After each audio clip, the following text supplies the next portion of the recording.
Bonsoir, bien-aimés dans le Seigneur. Bienvenue dans votre émission Il est écrit. C'est un plaisir pour moi de vous retrouver encore pour cette unième émission. Et ce soir, sur ce plateau d'Il est écrit, j'ai le plaisir de recevoir un homme de Dieu qui est le pasteur Douglas Kiongeka du ministère CEP Résurrection. Ce soir, le pasteur Douglas va nous apporter la parole de Dieu sur le thème de « À l'école de la prière ». Je vous invite à nous retrouver juste après ce générique.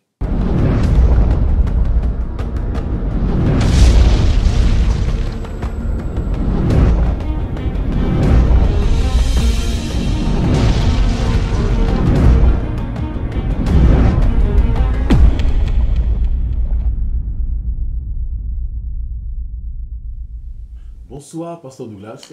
Bonsoir, apôtre Steve. Alors, c'est un plaisir pour moi de t'avoir sur ce plateau ce soir. Le plaisir est partagé, merci. Et je crois que beaucoup de personnes seront touchées, tous ceux qui nous regardent à cet instant même, à travers cette thématique, ce thème que le Seigneur a mis dans ton cœur pour partager sur ce plateau d'Il est écrit, qui est donc à l'école de la prière. Oui. Alors, qu'est-ce que tu peux nous dire un petit peu par rapport à l'école de la prière? C'est vrai que le thème sort un peu du cadre habituel, des thèmes que nous essayons assez conventionnels, voilà, que nous utilisons généralement dans nos prédications, dans nos enseignements, dans nos séminaires.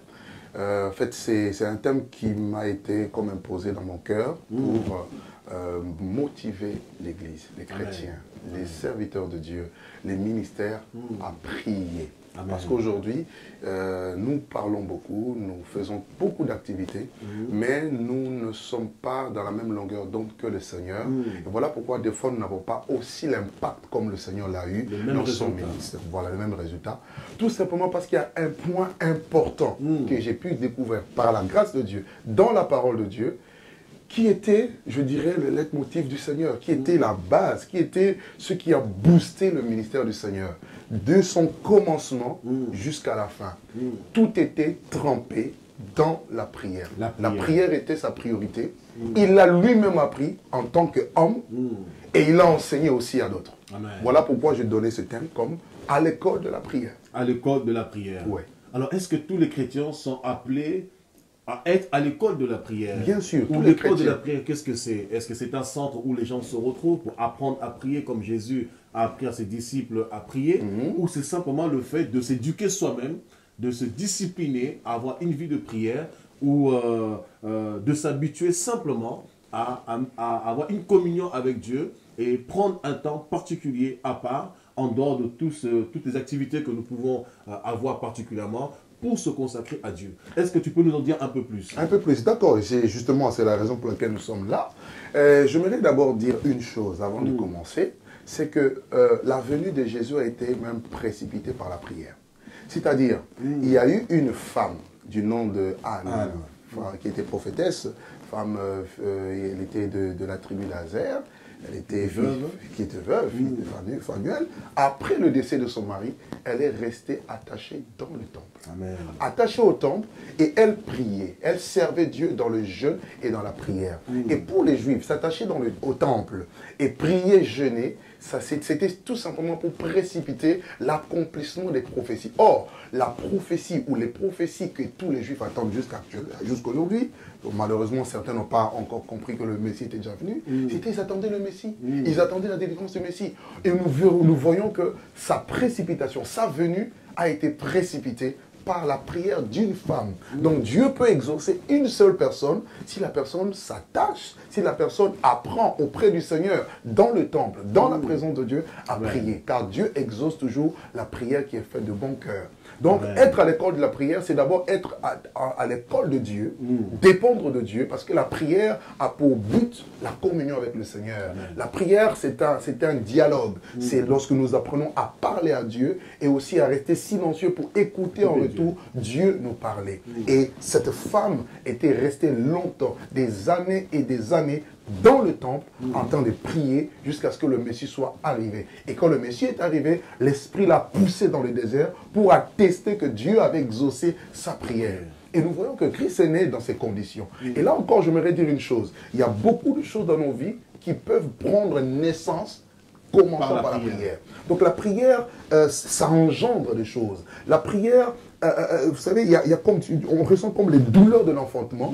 Et quand on prie, en fonction du fardeau qu'on reçoit du Seigneur, Dieu finit par exaucer.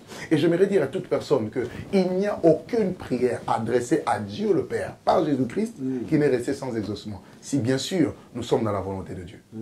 Ça, c'est déjà la première chose. Il y a des gens qui vous diront, pasteur Douglas, ça fait des années que je prie, j'essaie de prier. C'est vrai que tu as dit quelque chose de très important, c'est que tout enfant de Dieu doit être à l'école de la prière parce que la prière est capitale. C'est vraiment une nourriture, un élément central pour un enfant de Dieu. Mais il y en a qui te diront, pasteur Douglas, ça fait des années que je prie, ça fait un temps que je prie, mais je ne vois pas l'exaucement de ma prière. Alors là, la question est simple. Est-ce que la personne prie mal? Ou est-ce que sa prière est mal orientée? Ou est-ce que sa prière n'est pas assez efficace? Est-ce que sa prière n'est pas assez puissante? Il faut que la personne crie un peu plus fort pour que Dieu entende.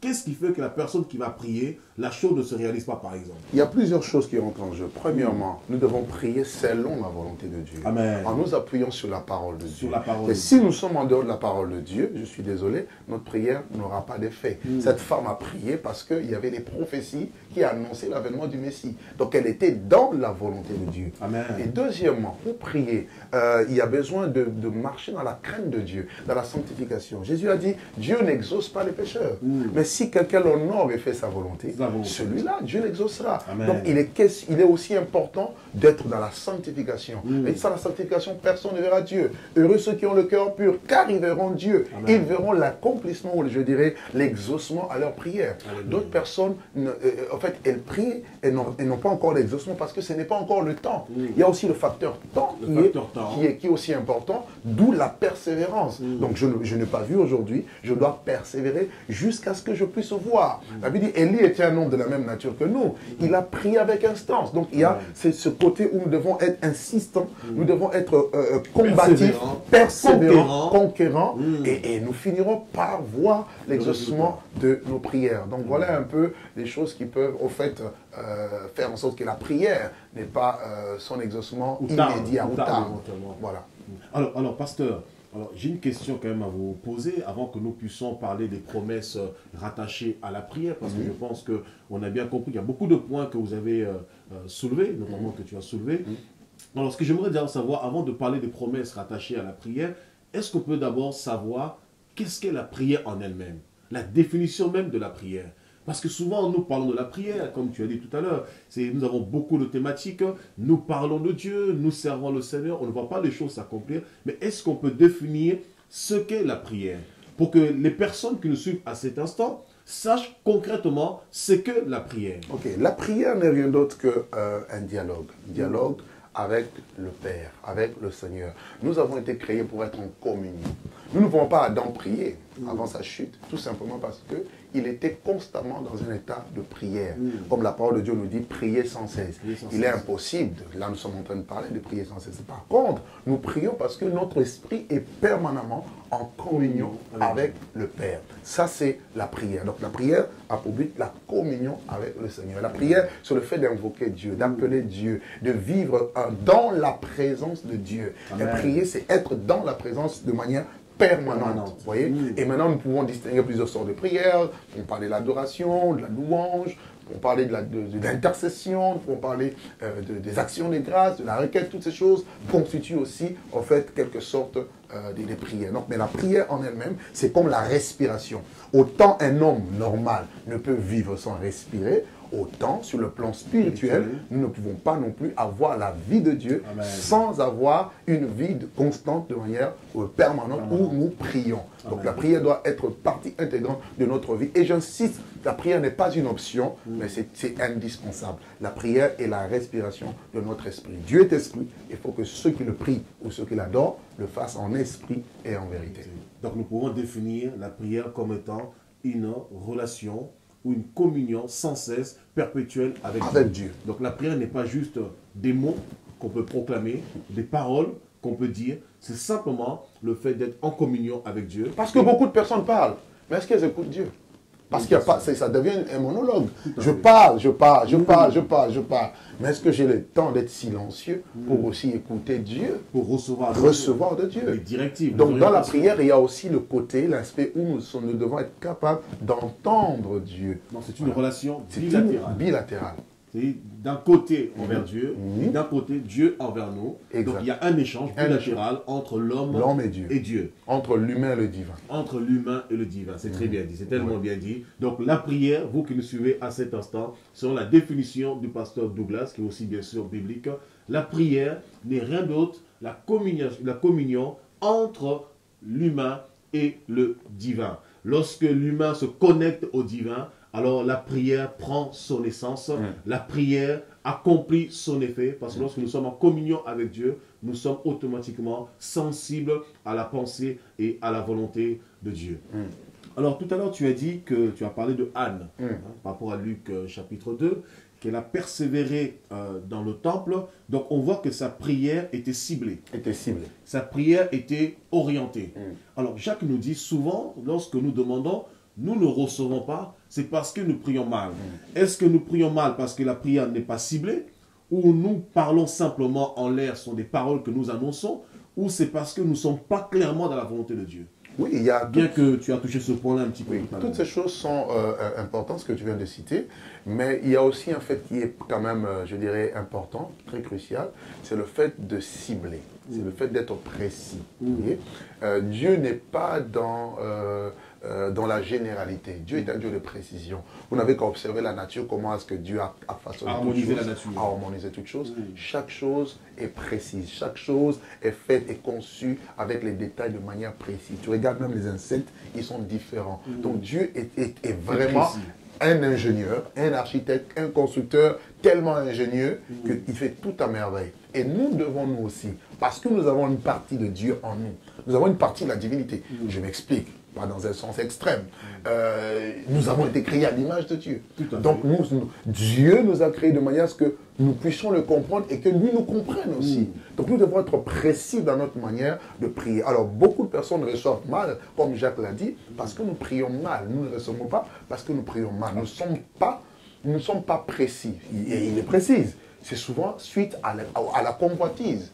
Ok, je vois l'apôtre Steve acheter une montre orange et je veux la même chose. Alors que ce n'est pas dans la volonté de Dieu que j'ai forcément une montre orange. Voyez-vous un peu? Donc quand on est dans la convoitise et nos motivations ne sont pas pures, ce qu'il y a dans nos cœurs ne plaît pas à Dieu, Dieu n'est pas dans la convoitise, Dieu est dans la diversité. Vous voyez? Ce que tu as, je n'ai pas, ce que j'ai, tu n'as pas, et ensemble nous formons un tout, nous formons encore l'harmonie de Dieu. Alors malheureusement, beaucoup de personnes sont dans la convoitise. Ils ont l'amour du monde en eux. Voilà pourquoi ils demandent des choses, non seulement la volonté de Dieu, non des choses qui sont indispensables pour leur vie, mais des choses qui sont simplement, eux, à leurs yeux, ils trouvent importantes, mais aux yeux de Dieu, ils ne sont pas importantes. D'accord. Donc, alors, si je suis ta pensée, c'est vraiment très fort ce que tu es en train de dire. Je pense que c'est très profond. Lorsque Jacques dit que lorsque vous demandez mal, dans le but de satisfaire vos désirs, vos passions, donc ça veut dire quelque part, les prières que nous dictons à Dieu, nous demandons à Dieu, elles ne sont pas mauvaises. Les prières, elles sont bonnes, mais c'est peut-être l'action qu'on en fait qui est mauvaise. Oui, les motivations. Les motivations. Donc certainement la prière, par exemple quelqu'un qui va dire à Dieu, « Oh Seigneur, donne-moi un enfant ». Or la Bible déclare que l'enfant est une bénédiction de l'Éternel.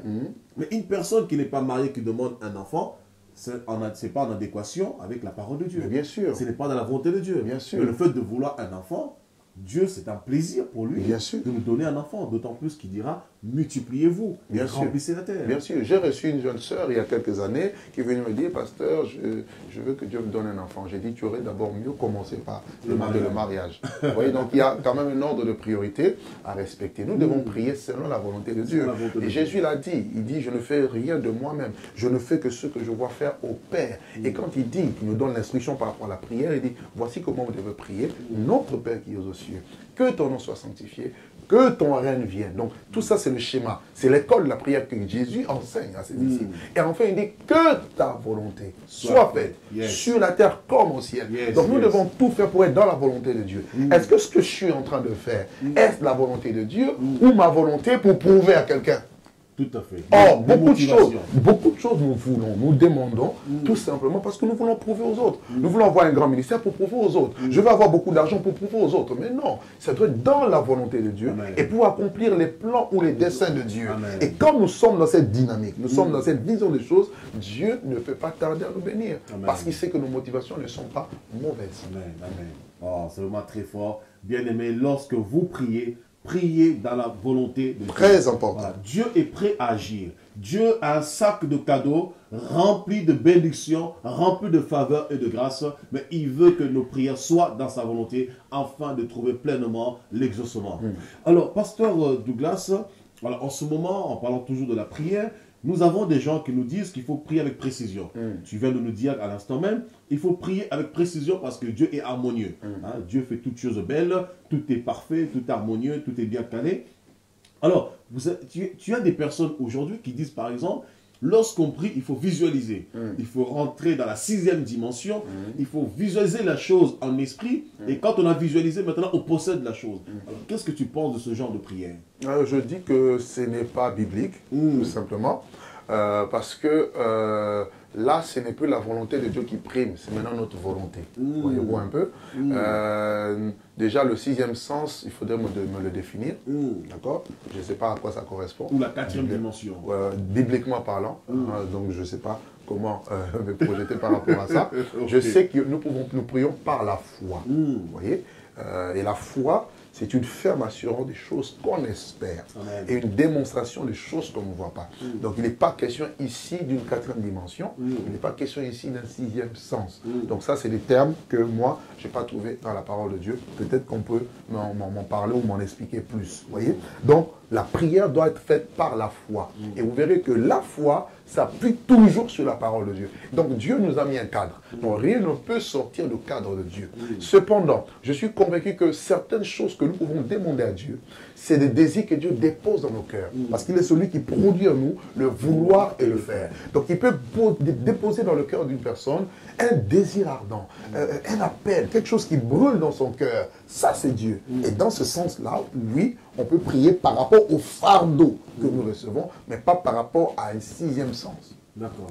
On ne peut pas visualiser quelque chose, par exemple, d'autant plus que une prière par la foi, on sait tous que la foi, c'est l'invisible. Oui. Hein, la foi, c'est voir quelque chose sans le voir. Donc, quelque part, le fait de voir quelque chose sans le voir, c'est quand même percevoir l'invisible. Venant de Dieu. Toujours dans la volonté de Dieu. Toujours dans la volonté de Dieu. Pas dans le but de satisfaire nos désirs. Si on parle de soi-disant une visualisation parce que j'ai vu ce que Dieu m'a montré longtemps en avance, dans ce sens-là, oui, parce que je peux donner le cas d'Abraham. Abraham, avant de mourir, il a dit à Dieu, je m'en vais sans enfant. Et l'héritier de ma maison, c'est Eliezer.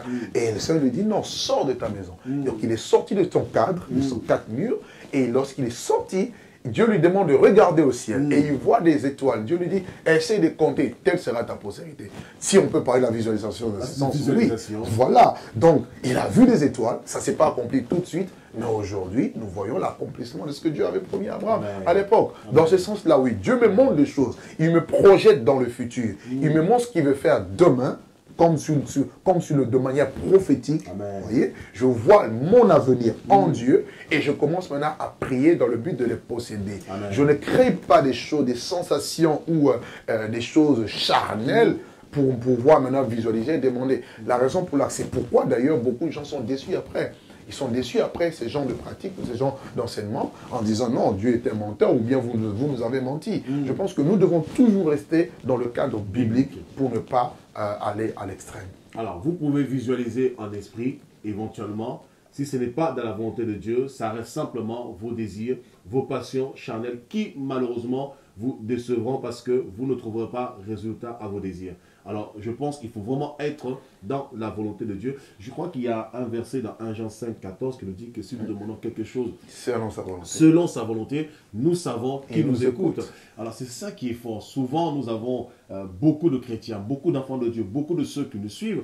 Ils vont dire, oui, mais je demande à Dieu. Mais effectivement, Jésus dit ici, il nous écoute seulement et seulement lorsque nous sommes dans sa volonté. Il nous écoute seulement et seulement lorsque nous sommes dans son plan. C'est alors qu'il nous écoute. Et s'il nous écoute, nous savons que nous possédons la chose, quel que soit. Et donc, pour ajouter aussi à ce que tu viens de dire, c'est que tu dois prier avec conviction. Il y a des gens, moi ça m'est arrivé. Hein? Je prie pour quelque chose, tu sens que c'est pas ça. Mais tu veux forcer, tu veux insister. Non. Au moins tu es honnête. Non, je suis honnête. Je suis honnête. Donc, je dois prier en étant dans la volonté de Dieu. Voilà pourquoi je ne cherche pas à faire comme tout le monde. Amen. Parce que si je veux faire comme l'apôtre ici, je n'arriverai pas. Pourquoi? Parce que Dieu ne m'appelle pas à faire forcément ce qu'il est en train de faire. Voyez-vous un peu? Donc, c'est quelque chose de très important. Donc, quand tu pries, tu dois savoir quel est le fardeau que Dieu est en train de mettre dans ton cœur. Vous voyez? Quelle est cette conviction? Et c'est cette conviction-là qui atteste aussi que je suis dans la volonté de Dieu. Amen. Parce qu'il y en a, ils n'ont pas, je dirais, ils n'ont pas la conviction. Ils n'ont pas la conviction. Mais ils prient quand même. Ils n'ont pas une volonté.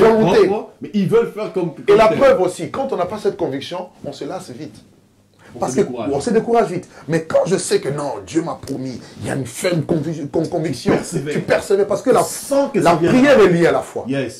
Pourquoi on appelle Abraham père de la foi? Parce qu'il aussi quelque part, il priait. Et nous sommes ses enfants. Et Jésus dit, tout ce que vous demandez en priant, croyez que vous l'avez reçu. Et vous le verrez. Donc je crois. Je l'ai reçu aujourd'hui, mais je ne le vois pas aujourd'hui. Il y a encore le temps, je le verrai. Et la Bible dit en parlant d'Abraham, sans faiblir dans la foi. Il a cru.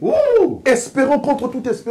Alors qu'il n'y avait plus rien pour espérer, son corps était usé, il n'était plus en état d'avoir d'enfants, la femme n'avait plus de désir, fatiguée, ménopausée doublement, si on peut le dire, mais ça finit par se réaliser. Pourquoi? Alléluia. Parce qu'il y a eu la conviction venant de l'Esprit de Dieu, et parce qu'il était à l'école de prière.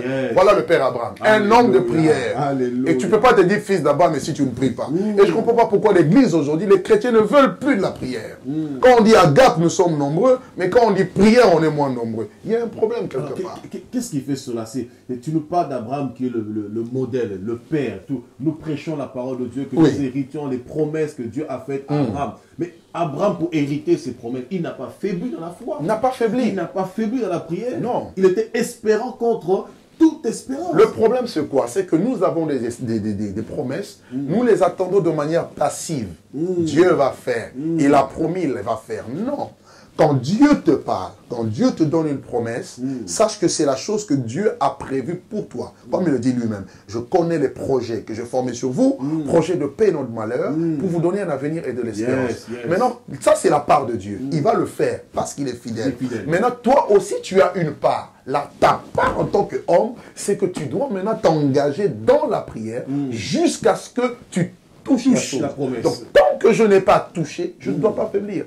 Tant que je n'ai pas touché, je ne dois pas, ma foi ne doit pas s'affaiblir, je ne dois pas abandonner. Donc, on doit persévérer. D'ailleurs, il est dit, celui qui persévérera jusqu'à la fin, jusqu'au toucher, dans un autre sens, si je peux un peu paraphraser, il sera sauvé. Amen. Et quand on parle du salut, on voit la délivrance, on voit la bénédiction, la guérison. Amen. Tu toucheras à condition, si tu ne faiblis pas. Il dit, nous ne sommes pas de ceux qui se retirent pour se perdre, mais de ceux qui ont la foi pour sauver leur âme, pour atteindre la détermination. Donc le juste vivra par la foi. S'il se retire, mon âme ne prend plus plaisir en lui. Alors mon ami, toi qui me suis à cet instant, si tu pries pendant des années et que ta prière ne trouve point d'exaucement, que ta prière ne trouve point d'accomplissement, alors c'est qu'il y a un problème. Soit c'est parce que tu es paresseux, soit c'est parce que tu te décourages, ou soit c'est parce que tu n'es pas dans la volonté de Dieu, ou simplement tu pries dans le but de satisfaire tes désirs, ou de faire comme tel pasteur ou comme telle personne. Cherche à être dans la volonté de Dieu pour voir la main de Dieu, l'exaucement de Dieu dans ta vie, afin que ta vie soit un témoignage. Oh, c'est merveilleux. Alléluia. On va revenir encore dans Anne, sur Anne, parce que c'est vraiment merveilleux, parce que tout ça, ça se lit vraiment, c'est une continuité. Exact. Et on voit que Anne, effectivement, elle savait que le Messie allait venir. Comme tous les Juifs savaient que le Shiloh allait venir, mais ils ne se sont pas arrêtés simplement à se dire, nous allons attendre le Shiloh. Nous avons aussi l'exemple de Siméon. Siméon qui attendait impérativement la venue du Messie. Et lorsque le Messie est arrivé, il va se dire lui-même, désormais, je peux m'en aller en paix, je peux mourir parce que la promesse est accomplie. Donc on voit que ces personnes n'ont pas prié simplement dans leur propre désir, leur propre volonté. Ils n'ont pas simplement prié en l'air comme de l'airain qui résonne, mais ils ont prié tout en se référant à la parole de Dieu. Donc notre prière ne trouve pas d'exaucement si nous ne sommes pas, si nous ne nous alignons pas dans la parole de Dieu, sur la parole de Dieu. Exact. Donc lorsque nous demeurons dans les promesses de Dieu et nous prions par rapport aux promesses de Dieu que Dieu a faites dans nos vies, quel que soit le temps, nous finirons par voir l'accomplissement, Amen. l'exaucement. Tout à fait. Waouh, Tout à waouh, fait, waouh, tout à waouh, fait, waouh. tout à fait. Alors, qu'est-ce que tu peux dire, Pasteur Douglas, s'il te plaît, aux personnes qui nous regardent à cet instant même, qui vais- prient pendant des années, Oui. qui ne trouvent pas d'exaucement, Oui. qui prient pendant des années, qui ne trouvent pas la solution. Oui. Ils exposent leurs problèmes à Dieu. Ils exposent leurs difficultés à Dieu. Qu'est-ce que tu peux dire à ces personnes? Ok, je vais prendre juste une illustration. Vous voyez, si vous voulez faire renverser un mur et qu'on vous donne un marteau, si vous tapez avec le marteau, le marteau contre le mur, un seul coup ne suffit pas pour renverser le mur. Tout à fait. 2 coups ne suffisent pas.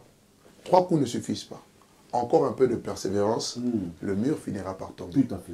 À force de mettre des coups, le mur finira par persévérer. Amen. Et si tu vois que dans la prière, tu pries, les choses tardent, tu peux aussi accélérer la prière par le jeûne. Parce que Anne n'a pas seulement prié, elle a aussi jeûné. Yes. Le jeûne est aussi quelque chose de très très important Capital. qui, je dirais, donne encore la force à la prière. Vous voyez, quand je parle de jeûne, je parle de la privation de tout aliment, de toute nourriture, dans le but de se consacrer. Amen. Un moyen d'humilier son âme, Amen. un moyen de se rapprocher encore de Dieu. Et il y a une puissance vraiment dans le jeûne. Et bien sûr, dans le jeûne qui est associé à la prière. Vous voyez, les deux choses vont de pair et ça fait en sorte que les résultats finiront toujours. Je n'ai point vu dans la parole de Dieu des personnes qui ont prié et qui n'ont pas vu la main de Dieu, qui ont été bien sûr dans la volonté de Dieu. Donc si tu sais que tu es dans la volonté de Dieu, tu ne vis pas dans le péché, car le péché empêchera la main de Dieu d'agir et d'intervenir dans ta vie.